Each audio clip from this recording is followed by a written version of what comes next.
Kasabay ng pagbuti ng panahon, nagsimula na rin bumangon ang mga taga-Aurora mula sa pinsala ng bagyong Santi. Apektado ang kabuhayan ng mga magsasaka matapos salantahin ng bagyo ang ilang palayan sa lalawigan. Balitang hatid ni Dante Perelio.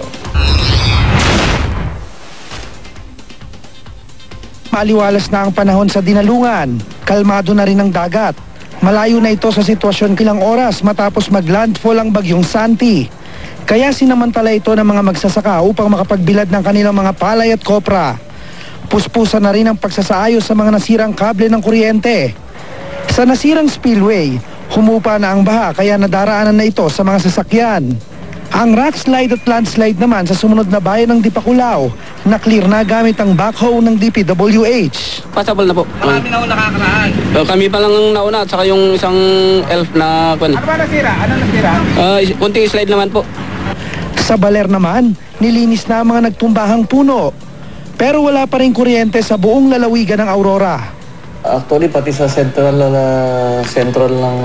Luzon, wala pa rin. Doon ang source ng power namin. Malaki daw ang damage dyan sa parteng Nueva Ecija. Kaya siguro kung maayos na yon, baka lang saka kami ma-restore yung aming power. Dante Perelio, GMA News.